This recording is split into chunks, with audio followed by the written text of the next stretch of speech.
Well, hello there, everyone, and welcome to our webinar here today, Accelerating Innovation, How AI Resets the Modernization Feasibility Equation. This event is brought to you by Cap Tech Consulting and got support from AWS as well, Amazon Web Services. We've got some individuals from both teams on board to chat with you all. My name's James Hilliard. Glad to be here as the moderator for this event. Let me go ahead and introduce the team, the panel that we have assembled to talk with all of you here today. From CapTech, we do have Daryl Norton. He is a principal with CapTech. He is joined by his colleague, Kevin Pius, a technical director. Both of them architects and have years and years of experience in migrations and modernization efforts. So we're glad to have them on board. And from Amazon Web Services, Shilpa Andam is with us, a solutions architect, 14 years herself experience at that enterprise level with strong background in the migrations and modernization projects out there as well. Strong team. Here's what we're going to try and do and accomplish over the next 30 to 40 minutes or so. Definitely share with you some ideas just about why teams are modernizing, the need to modernize these days and not be left behind. We'll talk about some of the challenges that they are facing, that you are likely facing, some of the approaches that have been working, some more modern approaches to these modernization journeys that you're on. Definitely hit the idea of how AI, artificial intelligence, is impacting that. And we've got a couple of case studies to share with you as well. So not just saying what could be, but show what has been by teams that are on this journey and the successes that they're having. And then we'll give you some contact information so you can reach out to the Cap Tech team. So that's really what we want to do. But Daryl, we need to start at the beginning. And I've already thrown the term out there a couple of times, modernization. It can have slight different definitions and ideas. So what is your use of that term? How does CapTech use that when talking to your customers and clients out there? Sure. So we define modernization as the process of updating a legacy system using modern approaches to software engineering. These are typically large systems that perform processes vital to business operations, and they're often customer facing. The objective of modernization is to unleash levels of efficiency and innovation that the organization was not able to achieve before the update.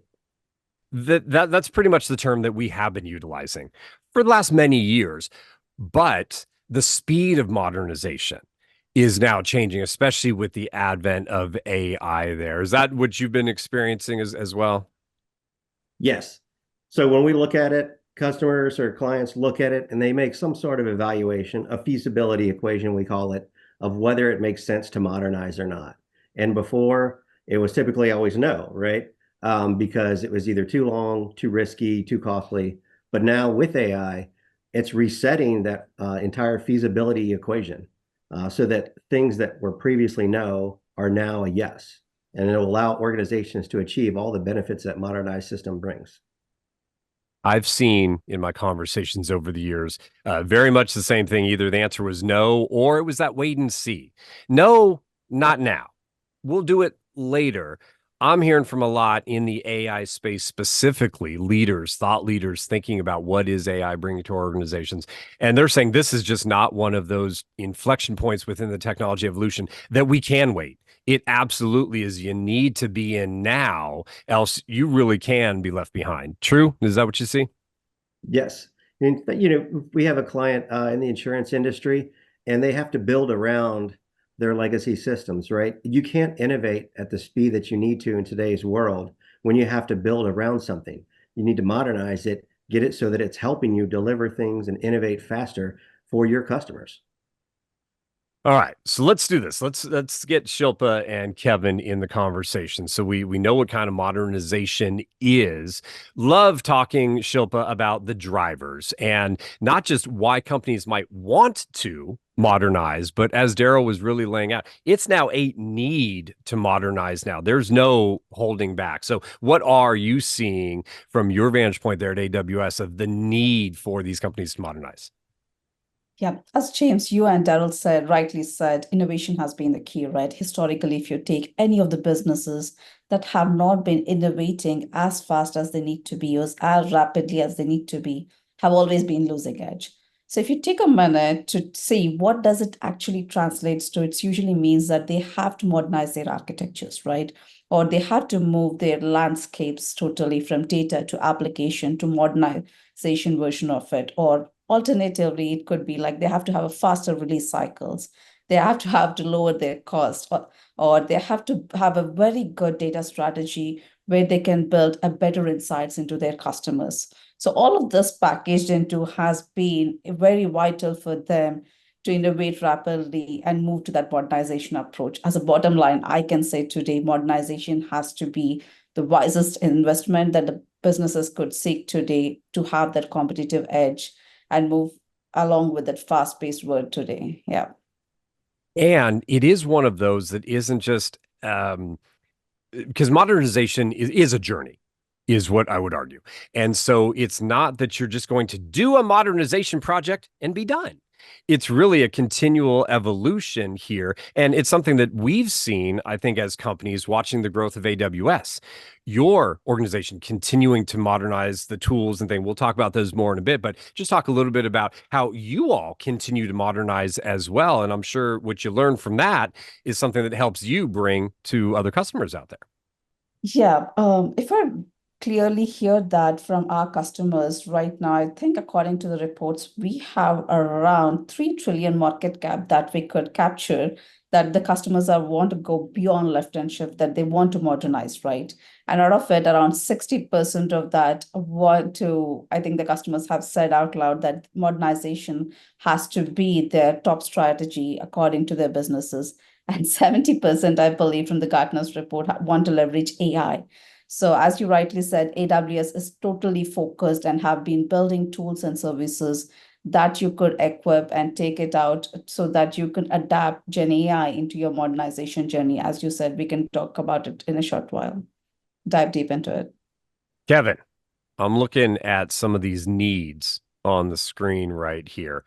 Any one or two jump out as the top needs within your cap tech circle of the customers you're talking to that they say that's their number one need, and it's just a trend that you're seeing based on what's on the screen. Yeah, I think we're seeing a lot of our clients, they want to take advantage of new technology, whether it's AI or mobile or fast web-based applications that really can reach their customers and get those products to market quicker and more effectively.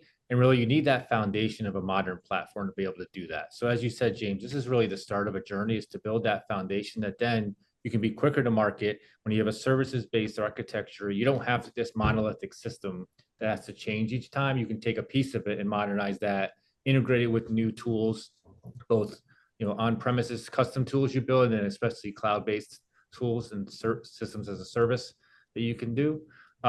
So those are the key, like building that foundation. I think another thing we're seeing is the access to talent. When you have these old systems, so Daryl and I worked on a project where it was a mainframe system and they had a lot of old COBOL programmers. You're not getting people out of school that are interested or even know COBOL. So how do you get the best talent coming out of school and from other organizations that want to come work with you? You need that modern architecture, you need those modern systems. You need to be doing neat things with AI and mobile that people are interested in. And then the final piece is around the cost reduction. Just having those legacy platforms, they break a lot, they're on premises, you have to maintain them. Having that be a modern architecture just reduces your overall maintenance costs going forward. And let me throw this at you, Kevin, a little sidebar as I was listening to you. Shilpa shared some stats out there. If so many teams are leading with modernization, they see the need for modernization, they want to do it, they're all in. I can imagine, Kevin, there might be someone listening to this conversation saying, yeah, that's not my organization. Me on the IT side of the house, yeah, maybe I see it, but my company doesn't see it. The executives might not see that yet. I'm still getting some of that pushback. I'm asking, do you still come across that? Is that something where you still have people that you try and help IT people convince the executive suite this really is a need now? This is something that we do need to pour effort and time into. I think everyone sees the need from a pure dollar sense of needing to grow revenue, needing to reduce costs, needing to be quicker to market. And I think just doing it on the business side with new innovative things or new products isn't enough now. Every company is somewhat of a tech company now, and you need that technology stack behind that to be able to deliver. and be a great customer organization. So we've touched a little bit here on the why. And Shilpa, if the overcoming and if the modernization journey was the easiest thing in the world, we wouldn't be having this conversation. There are some challenges. So that's what I want to do right now is move forward and talk about some of the challenges out there. What have you seen were, and maybe today, as we sit here today talking, are the challenges that a lot of companies have in updating these older systems and modernizing? Yes, modernization does come with its own challenges, basically. As you see, because, for example, emerging technologies, that has been one of the key challenges there for our customers. AWS itself offers around 240 plus services that you could pick and choose from how they want to modernize, right? That's a starting point. And then once they decided to modernize, then customers are always pressured to innovate at scale and have that competitive edge for innovation. So that throws them back to have this bottleneck for innovation. Now they are they have this large legacy systems that are usually time consuming. They're very complex systems. They need a lot of resources to get started, and there's a lot of technical challenges, as Daryl and Kevin were pointing out, and most of them have a very outdated architectures and frameworks. So identifying the right path to modernize, are we going to refactor? Are we going to re-platform? What is the right strategy for it? If all of this works out, the most important challenge we have been seeing in the field is technical debt. So there is a lot of pressure for customers that they have to upskill their staff just to modernize their workloads, right?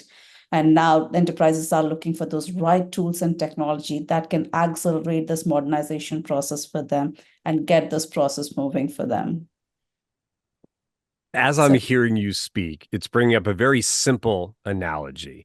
When my children were younger, we were lucky enough to have a housekeeper come in and help us out every once every 2 weeks.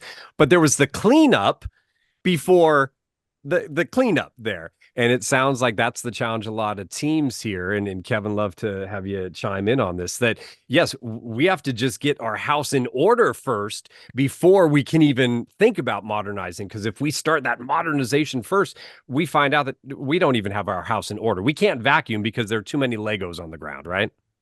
Yes, it's a common thing for anyone with children understands that, James. But I think what we're seeing is, what we see is some of the time it takes the most is just getting started on this modernization. You have this discovery phase up front. It ends up taking months to a year just to kind of understand where you're at, get that picture, find the right people to talk to. In these cases where you got a legacy system that's decades old, there's like one person in IT that knows how it works. There's one person on the business that knows all the business rules. And those people have important jobs just to keep the lights on.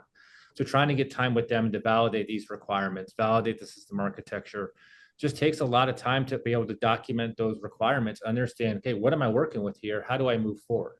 So that's a common challenge there, is just getting started. And then by then, innovation has happened somewhere else and you're already behind on the innovation curve there. And back to our C-suite, they're probably saying after a year, okay, how's that modernization going? Yep. And people are coming back saying, you know what, boss? We're ready to get started. And they're like, but you started a year ago. We were talking about this. What's going on? And that can, I'm sure, lead to frustration and friction between, the IT environment and the business needs and goals, right? Exactly. Yeah. They spent millions of dollars just to get started. And they're like, what am I getting from it? Nothing yet. And that's sort of part of the challenge of this legacy upgrade. Let me tease it in a little bit. Really, when we were kind of looking to wrap things up, folks, we want to give you all a couple of steps that will move you from where you are today, right, into the future and moving forward. But before that, I do, Daryl, want to bring back you into the conversation here. And we've got this idea that, fine, we know the need to modernize.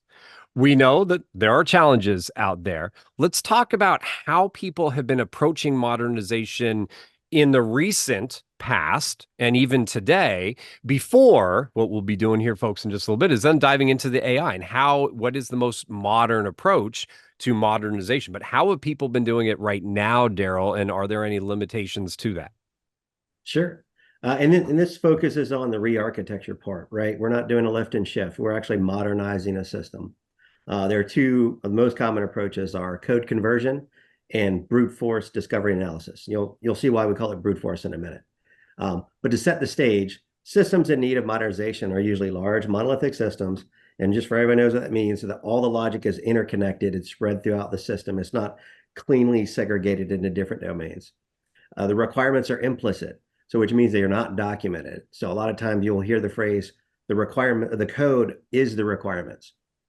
Then there's the concrete implementation, and this is where the rubber meets the road. The code implements all of this, but legacy technologies and languages are nowhere near as expressive or easy to understand as modern platforms. So for code conversion, and looking at the left diagram here, is a tool used to convert code from an old technology to a new one. So we're converting COBOL code to Java, for example. But as you can see, the code is converted. It's in a new technology. That's green. That's good. But it is still a non-monolithic system by nature, and the requirements are still implicit. So instead of Java, it's really JOBOL, right? It's Java code, but it's written in a COBOL manner. And what happens with that is, although we are on a new technology, clients don't see the benefits that they want out of their modernization initiative. They're not getting the scalability, the innovative, the flexibility that they're looking for. Now, contrast that with the brute force discovery and analysis. The requirements are elicited, analyzed, and documented explicitly. I think Kevin Pius mentioned that earlier. From these requirements, the application is re-architected using a modern system design approach. I say such as microservices, but there are other ones out there with modern technology. With this type of approach, you get all the benefits, right, that we looked at Kevin and Shilpa mentioned on a previous slide, but it's additional cost and effort because there's time to go into in depth. It's hard to get time with the subject matter experts, so it adds to the cost. And these drawbacks can kill that before it even starts. We call this the brute force approach, though, to delineate it from what is now possible with AI. And that's what we really want to spend a little bit of time here is talk about that those have been the approaches, but what's the modern approach to modernization? And Shilpa, I know you and Daryl, I want to get both your kind of thoughts here. Let me start with you, Shilpa, in terms of what you see here and really kind of the promise from the AWS perspective of how AI really can be that modern choice and really worth that look now, as opposed to what Daryl just showed us people have been doing. Got it. Yeah, sure. Usually, as you see, migration and modernization are very similar in initial phases. Again, modernization also starts with the assessment, right? Where you have to dive deep and understand what does it take to modernize, or what is our exact current layout is, what's the application portfolio is looking like, what are the possible architecture patterns looking like there. So at this point of analysis, AWS has come up with some of the automation tools to overcome those challenges we were just addressing, right? One of them is a modernization pathway recommender.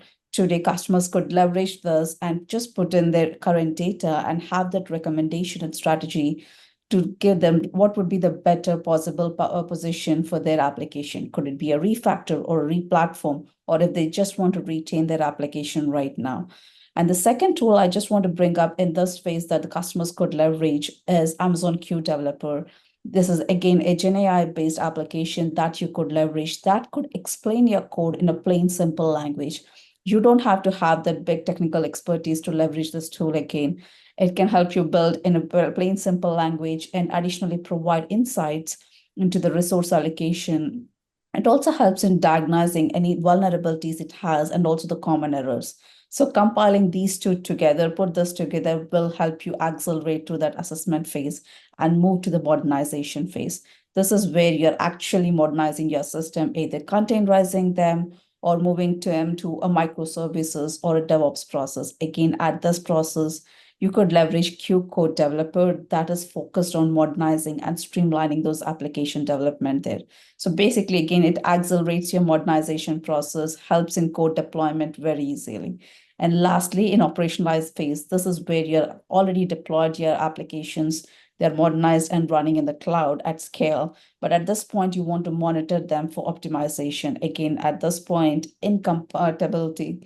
Like you could leverage a couple of services, maybe Q Code Developer along with QuickSight. You can compile this together and have that analytic dashboard to have for any persona you want to view this to have the current analysis of your applications, view their current resource allocations, and optimize them for better use. So in plain language, there are a lot of tools. I just gave you a couple of tools that you could embed, plug in for each phase of modernization, accelerate that process, or help you kickstart that process for your customer there. And we're going to hear about a couple more tools as we move forward here. Daryl, I want to go staying here about this, how AI is having an impact. I want to, again, kind of take on the role potentially of one of our listeners right now. And it would be a scenario like this, that I had started a modernization project somewhere, going through some of those older approaches as you just laid out, and it wasn't working so well. So, and we know a lot of IT folks have been moving around these days. So now I find myself at a new organization, and guess what? They still want to go the old way. But I'm watching this. I'm saying, wait a second. CapTech is saying that AI is ready for prime time here. There are choices for me, really can help this. So, what are you sharing with people? What are some of the things that you're bringing to them where they're getting excited, saying, good, I don't have to slam my head against the wall again during this old style. I can actually take advantage of all the hype that we hear about AI. Yeah, definitely. So we are seeing this a lot, and I think you had a couple different scenarios, right? If someone's joined a new organization and they still want to do something the old way, it's very easy to meet with them and say, "Hey, we have the opportunity to help you reduce cost, reduce risk, and give you all the benefits of a modernization effort," right? If they are heading down the wrong path, but they are heading down a path that maybe is not the best use of their organizational resources, their time and money. It is always you can always come in, add AI. I say add AI, but there are certain tools we could add AWS tools, we could add the CapTech tools to help assist and expedite the current project schedule, or to maybe change direction if it's at an appropriate point in the project lifecycle. So we certainly can do all of that. Looking specifically where we see the biggest opportunity, and CapTech is looking at AI tools across all of these to augment our capabilities to deliver more, faster, better, and for less money, right? Which clients always love. But we see the biggest opportunity, and we've made a significant investment in the analyze phase of this, right? This is where it's critical. This is where you can make or break your project. It also takes a long time, costs a lot of money. And it truly does hit on that concept that all too many of our listeners are dealing with, that do more with less. And back to what we were talking about earlier with Kevin, where things, right, it might take you a year to figure out your house, right? Using something like this, being able to figure things out and move much more quickly, typically can get better buy-in and support from those C-suite occupants there that are looking at what you're doing. Shilpa, there are a lot of interest, obviously, in AI. It's more what I've observed, and probably you have as well as we move on here, is there are a lot of ways where the rubber is hitting the road now. We're able to use these large language models to actually, get work done, not just make a cool little graphic or something like that. I mean, really the operational work of AI. So talk a little bit more about how and what can be utilized by a lot of teams now, again, where I'm saying the rubber is hitting the road.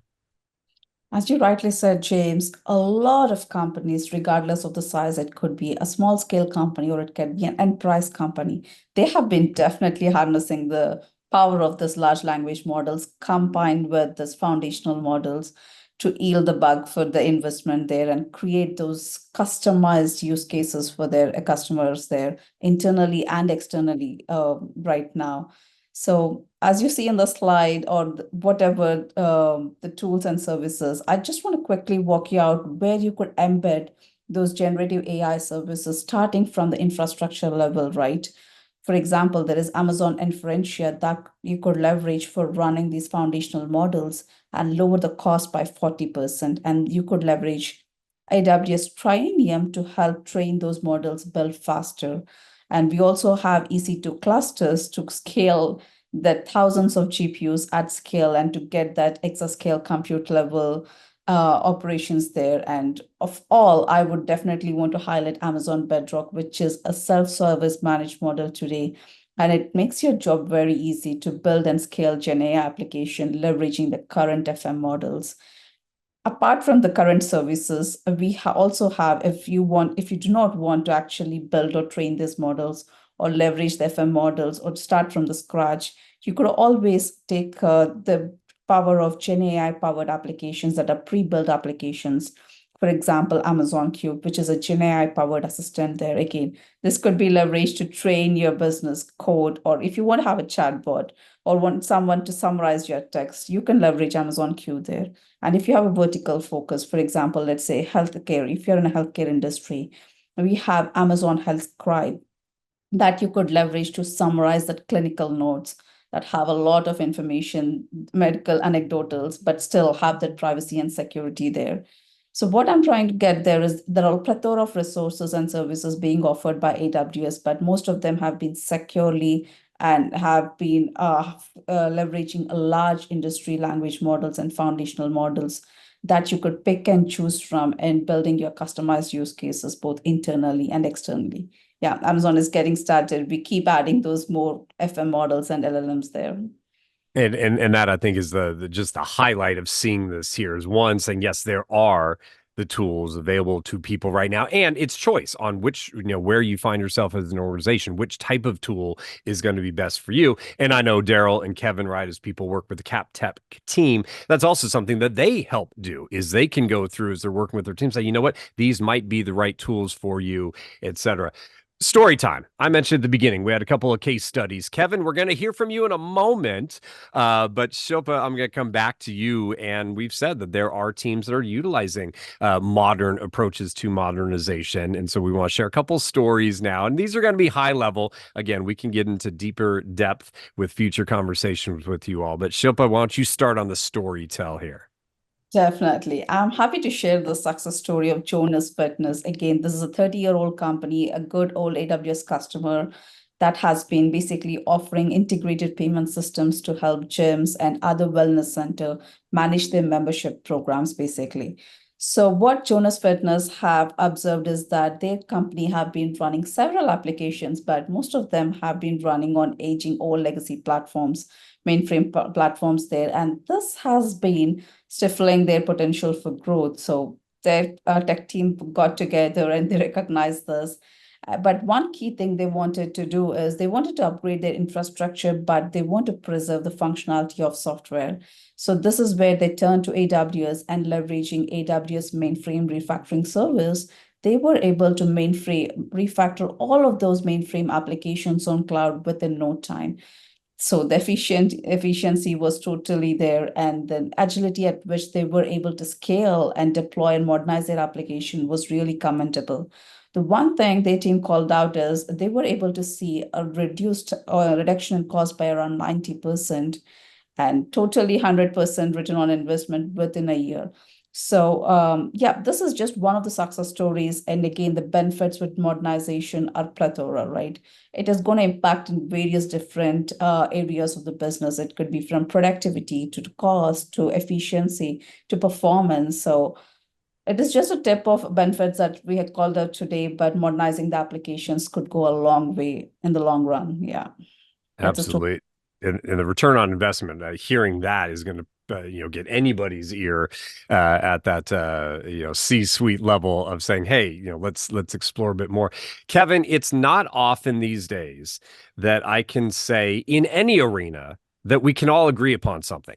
But I'm going to go out on a limb here, Kevin, and say we can all agree upon this, that we would all agree that our local, state, even federal governments could stand to modernize the way that we interact with them in this modern world. You've got a story here, the state level of things. What were they looking to do, and what were the benefits?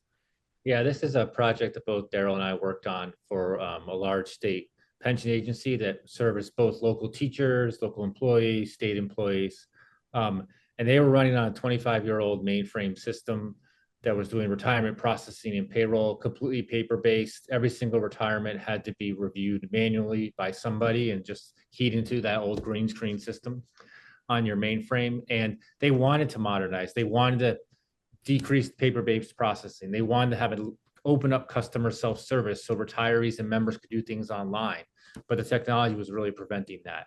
So with CapTech's help, we helped them re-architect their system into a modern services-based architecture, and then removed a lot of those paper-based processes. So everything came in, it was then processed. We put in automation there. So a lot of those retirements are ones that can be auto-approved and processed without a human even having to look at them.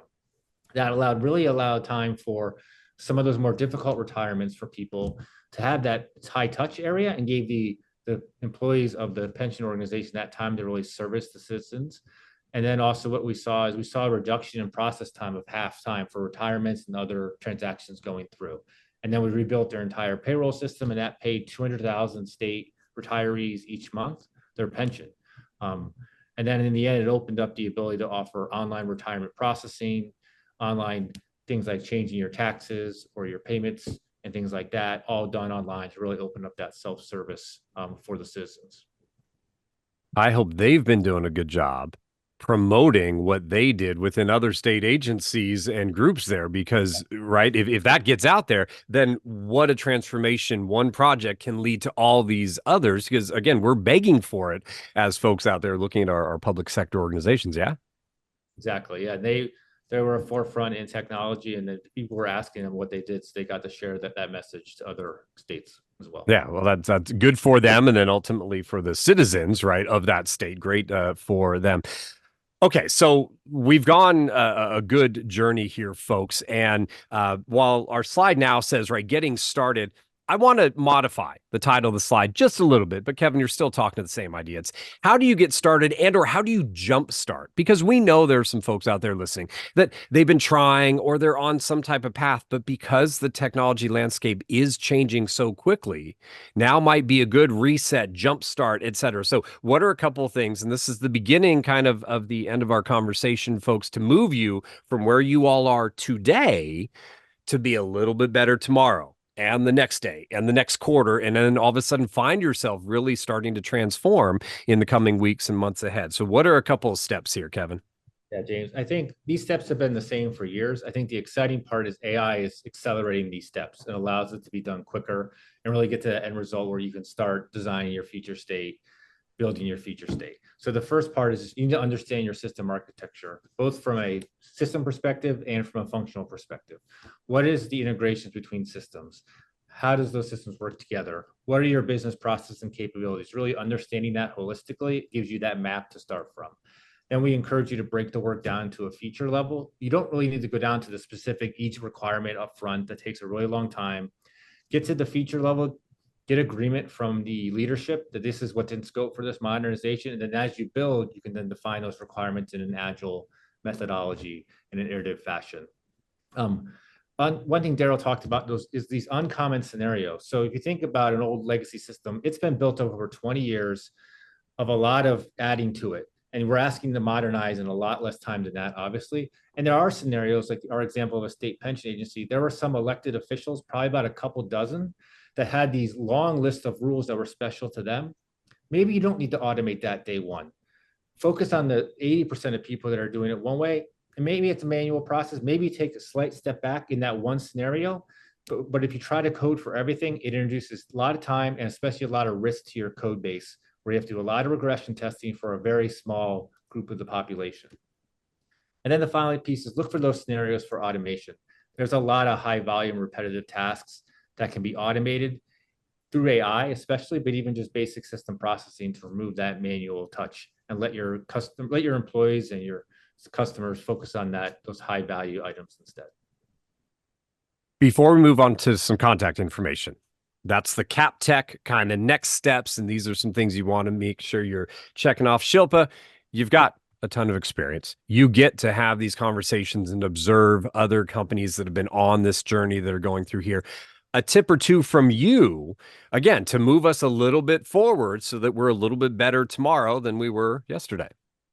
Definitely. I would say the two important things for having the successful modernization journey for any customer would be, one, investing on your assessment, right? Assessment is a key for driving that result. Is it going to be fruitful for us? But so focusing the time, efforts, getting in the right partner, right technology for the assess phase is important so that you will derive the right strategy. Either it could be refactor, replatforming, or retaining, or leave about it. You might just want to go through lift and shift or modernization track. So that is important. The key next thing is automation, right? So we have plethora of tools that AWS offers. You could leveraging the right autonomous tool that could automate some of your jobs for you and identify those right processes and remove that manual work out of the picture. So that could be the key. So end of the talk, automation would be the key, and identifying the right tool and processes would be the key for successful modernization journey for you. And no, folks, the Cap Tech team is looking forward to engaging with you to help have those conversations and determine what is best and walk you through all that. Daryl, we've got a QR code on the screen. If someone takes out their phone, I have mine here. I'm going to do it while you talk to it. What are they going to get? What's the goal of hitting that QR code? Sure. So we're offering up to a 90-minute free consultation. And this is not one of those really, to fool you or anything like that. No obligation. You will need to prepare some information up front, right? So we'll use that to pre-meet and get it focused so that when we meet, we can talk about your specific challenges. We'll talk about modernization opportunities, potential roadblocks, and help you get started building a business case, right? It's an easy way to leverage our expertise to accelerate you on your modernization journey. And who knows, maybe we both decide that there's the opportunity for more, or you might say, thank you, that was extremely helpful. And then that's great too. So, but welcome to have the conversation either way. All right. Well, folks, I hope you enjoyed the last 40 minutes or so that we've been sharing with you. We tried to give you an idea, connect with you on, yep, we understand there are needs out there to modernize. There's some challenges to that. Maybe some of the old ways haven't then kept up and maybe aren't the best for today. AI is ready for prime time with all the innovation work that AWS has had, the Cap Tech team tightly aligned with them so they can have conversations with you and really help get you on the right path for you, because the modernization path isn't the same for everybody. But with the experience the Cap Tech team has working with their customer base, right, they can kind of shortcut some of that and say, you seem like this. Now let's have that deep conversation. Let's say that is right for us, and then let's get you on that right path. On the screen for the last couple of minutes, we've had contact information. So those are direct emails and phone numbers to Daryl and Kevin and Shilpa. They were very brave and very kind to share that information. So we're glad that they did. Again, you can use the QR code. With that, we're going to wrap things up. Really appreciate all of you taking time to join us for this conversation. We thank you for being here. And we remind you that if you want to learn more, captechconsulting.com. With that, have a great rest of your day. And we all do look forward to talking to you all down the road.